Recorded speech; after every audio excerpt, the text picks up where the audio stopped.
got to ask you, what do you think about AI? Do you use it? How do you use it? And what do you think is in the near immediate future with it in ways that it can be Yeah, used by average Joe? yeah. A lot of the big language learning models. I mean, Chat GPT is kind of, I think, probably the most well known one. It's gotten really good at, I think, kind of if you kind of have to spend a little time learning the inputs on how to prompt it. But if you have an idea, giving you outlines, I think it's really good for that. That's kind of what we use it for. To come with like an outline or a skeleton of an idea or a message, Certainly. an article, something like that. But then actually going in and fleshing it out ourselves. It's really good at that. It's also gotten really good where it can almost be better than Google sometimes for looking up things. Like if you want to have a really specific question, and we always verify anything we ask it because these are still so new. Sure. I mean, there was that lawyer who I think was debarred because he was citing sources that Chat GPT gave him that were completely made up. Oh, They no. weren't true law cases.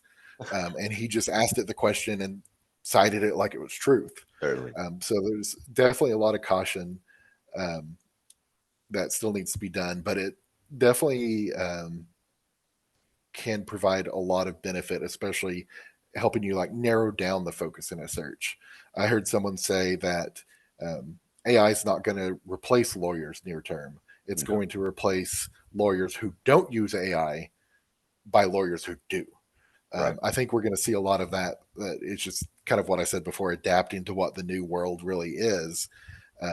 One thing that I see as possible is a lot of business deals and networking and stuff making a move back to in person because of how good some of these AI systems are at imitating voice and getting to the point to being able to imitate, us like this. Sure. Um, Sure.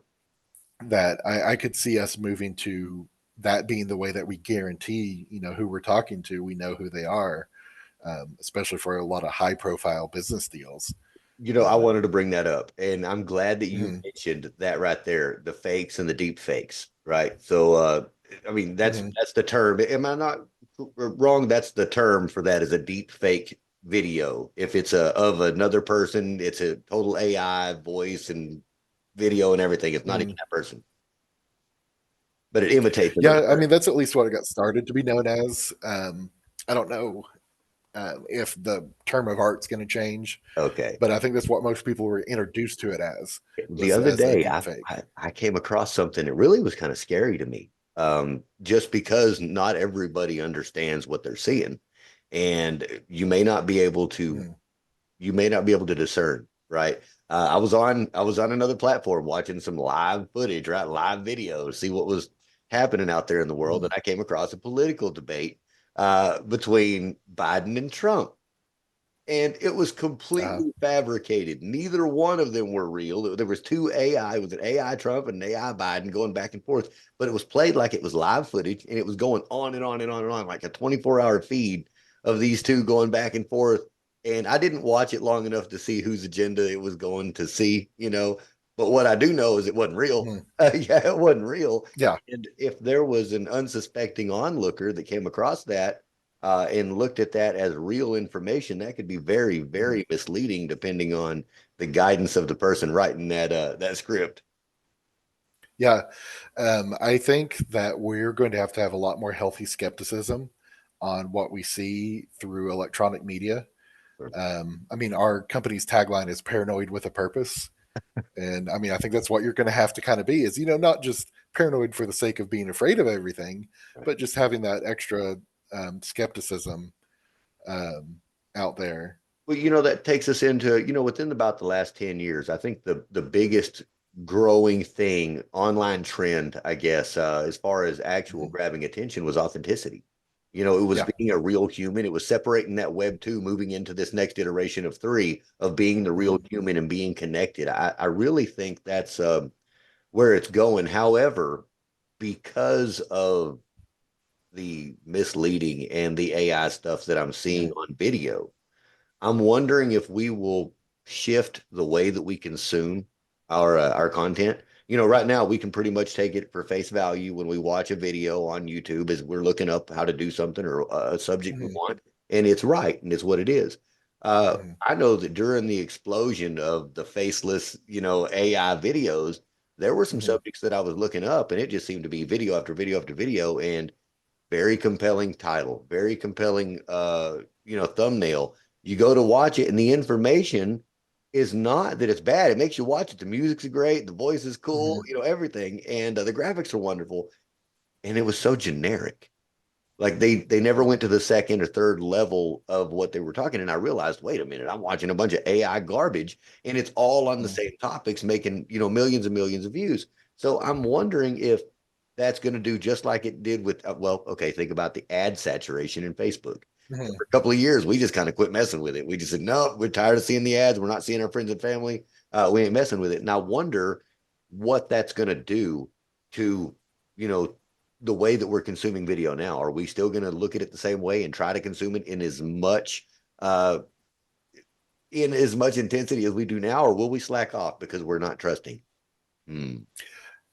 Yeah, I don't know. I mean, ad blockers have become pretty ubiquitous. Someone may come up with an actual successful AI blocker that, if it is able to discern that content is AI generated, that it just blocks it from being transmitted to you. It's definitely a lot more difficult than an ad blocker would be, but that's a possibility.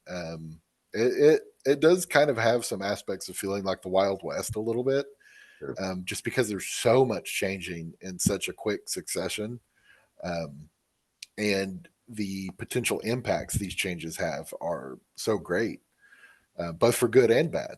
Sure, sure. And I love seeing it move forward too. I love watching the space move forward. Sure, sometimes change is scary, right? Change Mhm. can be scary, but it's just like, the horse and buggy. When that went out, everybody was afraid of losing the jobs. And what are we going to do with all these horses? Well, now they're mechanics and they work in auto factories. You just Yeah. shit.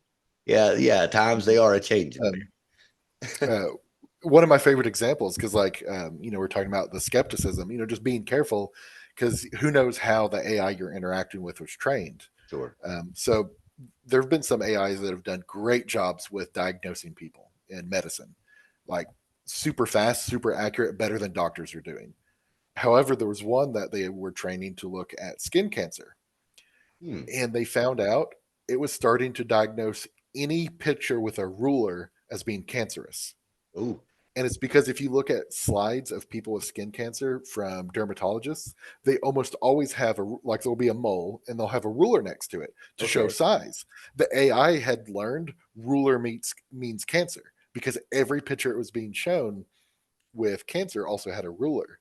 So that's one of those examples of like you have to be really careful of how these are trained because they could be really smart in really dumb ways and really dumb in really smart ways. Sure, sure. I know that just when we go back to talking about the legal aspects of it, I personally use several AI tools on a very, Mm-hmm. very regular basis. And one of them is ChatGPT, and I've got the, premium Mm-hmm. versions and everything else. And I write contracts. That's what I do. So Mm-hmm. look, ChatGPT can't help you. I'll tell you right now, if you're just out there, hey, write this for me, not gonna happen. Not gonna Mm-hmm. be a good one. You'll get something like what you would have got from one of those, 29.99 a month service Yeah. legal services. It's going to be a template that's so generic that it doesn't cover anything. Now, fortunately, I happen to know a little bit about what I'm writing, and that's the reason that I'm writing the contract in the first place. And Mm-hmm. it is a fantastic tool for for just your wording and everything. When it puts it out there, it puts it in the proper context. It puts it the way that it should be written for that particular clause, right? It Yeah. knows the legal language that the contract should have. So we can Mm-hmm. use it for that. We'll use it for setting up templates, right, for certain types of Yeah. contracts, and then going back in and helping us enhance each one of those little blocks to make sure that they're customized Mm-hmm. exactly the way they should be according to my own knowledge. But if you don't have that, you can't train it to give you that. Now, for me, Mm-hmm. it comes into creating a series of templates. If I want it to give me a Yeah. certain set of specific results, right, it's a series of templates that I'll put the information through so that it's a repeatable, replicable process every time I want to get that result. So, Yeah. anyhow, are there any cool programs that you use on a regular basis that you'd want to tell the audience about? That's just cool. Doesn't have to be AI, just a cool tool that's tech Mhm. that people would like to check out. A lot of the photo editing software that's just coming on phones is really impressive with being able to essentially do things that used to require a pro version of Photoshop to, be able to like crop people out and stuff like that. That's gotten very impressive. And I think, that's probably one of the things most commonly used, just with taking just general photos, but like, hey, I don't want these people over here in it, just circle them and they're gone. Certainly. Um, yeah, those have gotten very impressive and very accessible. There you go. Um, While we're on the topic of the future of the cyber world, I've got to ask you your thoughts and opinions on the metaverse. um, What do you know about it? What are your experiences, or are you versed in the whole uh, metaverse worlds? I mean, it's not something I've delved deeply into. I mean, it kind of gives me images of if you've ever seen Wally, where the humans are just laying back in their chairs, scooting around, and each of them has their visors on, and Sure. um, I think humans have, just because of how we have grown as a species, have this desire to have physical interactions with people. Um, so I don't see a virtual world really replacing it for a lot. I think it does run the risk of some people developing a unhealthy relationship with it. Yes, Um, I can yeah, see. and Yeah, but that could happen with any type of interactive. I mean, sure, same thing happens with gambling, and certainly. but I think um, it might be used some, but I think just people have a desire to meet in person and interact, and shake a hand or give a hug. And that's not something that I see being able to be replaced soon. I'm not going to say it isn't ever Right, going to happen. right. Um, but so I don't see that taking off too much in the near future. Now, see, I see it differently. I really Yeah. do. Only because, like I said, I've been in the whole Web3 life for about 3 or 4 years, Yeah. and watching people in all these different multiverses and dimensions, existing Mm, simultaneously, and thriving. And what I see in it is people having a dual life. That's what I mm, see. I see people moving in the future to where you do have the IRL, right? You've got your day job, right? You've got your wife and kids, all mm, that kind of stuff, but instead of soaking into the TV, the boob tube for the 4 to 6 hours that most of us did for a decade or two, mm. really we went about 20 years where that's all we did is watch TV. And then there was another Yeah. 10, 20 years where it was playing video games. Right. So Mm, now I mean, really that's kind of the way what people did with their spare time. I mean, back in the day, it was playing sports and then it went to sitting at home, watching TV. Then it went to sitting yeah. playing video games. And I think the next move is to be able to plug into the world that you want to go to Mm, and be who you want to be, when you want to be, where you want to be, and how you want to be, and to tell that mm, story however you want to, and to live that fantasy life. I think that's going to be something that a lot of people will be drawn to. Just having, and it may not be living that fantasy world, but the point is to be able to be connected globally as mm, well, even through this, whether you're in real person or whether you're in digital 3D cartoon world, the whole idea is that you have global connectivity on multiple platforms simultaneously with human beings from everywhere, right? All the time. So that like you're in the mm. real world, man. You're on Twitter, you're on Discord, you're on Instagram, you're on Facebook, you're on YouTube Live, Twitch, all of it, and you've all got live chats. You got live chats on Mm. everything. Some of it's audio, some of it's text, whatever, but you're actually communicating with people virtually at one time. And I Mm. really think that for information consumption is going to be attractive. Um, Yeah. I don't know about for you, but for me, this is the first time in history that life moves fast enough. Oh yeah, yeah. I mean, it's really. I mean, you get to be multiple Mhm. people, multiple places, and multiple times, and doing multiple things simultaneously. No longer are you, Mister Bob, whatever it is that he does. He's a plumber. No, Mm. you don't have that. You got Bob that's a plumber who moonlights on the weekend with his wife at the farmer's market, who do XYZ online and have an e-commerce store, and then they go and deliver whatever it is on the weekends. I mean, that's your normal people anymore. It's not stuck to one Mm. thing. We all have something else going on. We've got multiple streams coming in, and I think that we're looking at focusing that on a something that's much more than just tangible. Mm. That's Um, my thoughts. yeah, uh, I mean, like I said, I think the physical interaction with it is what's going to hold it back. Being able to smell the ocean, feel the sea Sure. breeze, like that kind of thing. I think that's what that technology probably will exist eventually, to Sure. where it's indistinguishable. And at that point, I mean, who knows how it goes? Right. But I think that's kind of what will keep people in, um, the real standard physical world for a while, is just being able to interact with those elements that are not reproducible yet. Sure. Now, have you noticed that there's been a huge technological, or no, excuse me, technological shift to live stream and live video production over the last year, 2 or 3? Oh yeah, and I mean, just the amount of data that goes out now from people, streaming everything. Sure. Um, like even just mundane things, people will be recording and streaming, and part of that's just come through, how the technology shifted, where it's able to kind of handle that, Right. where it used to not be able to. Um, Think it's yeah, important that's. that we're able to finally do this. This gives us the opportunity to learn from people that we never would have had the opportunity to in the past.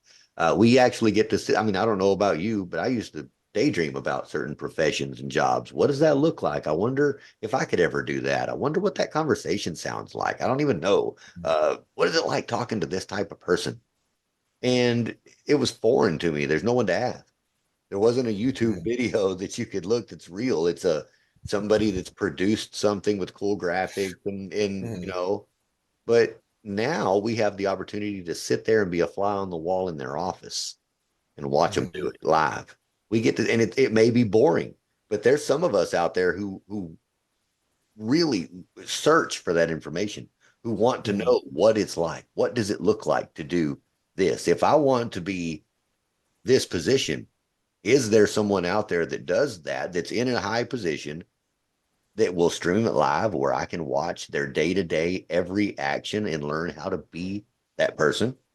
I think that's where we're mhm. at right now. And I think it's an amazing, you know, cusp of where we're going. So, anyhow, Jordan, it has been amazing talking to you. I love talking tech. I love talking about the future of all of this kind of stuff and where we're Yeah. going. Yeah. Now, again, is there any information that you would just like the audience to hear or know? A bit of cyber wisdom, a bit of Mhm. a look to the future, a premonition of anything, or maybe just how to get a hold of you? One thing I always like to tell everyone, the biggest thing that can really help you safety wise, security wise, is just password management. Get a password manager. I mean, mine's here on my browser right now. You pick one complicated password to open it, and it stores the rest for you. I have 214 unique passwords that it Wow. stores. I don't know what they are, um, but that would prevent a lot. That's something easy that everyone can do. So that's probably my number one thing I would say is just don't reuse your passwords. Use a password manager. Is there a Um, particular manager or two or three that you would like to suggest that you know are good and reputable? we use Bitwarden. They're an open source one. So far, they have shown to be secure, but we're always willing to change. Depending on, can't just stagnate in one spot. Sure, Um, that gets better. so, but yeah, Bitwarden's the one we currently use. Okay. Um, so, Well, thank you very much for that. And I mean, that's a piece of gold right there for anybody out there listening that needs to know. Not only have you heard a tip, right? Hey, you need a password protector and things like that, password manager.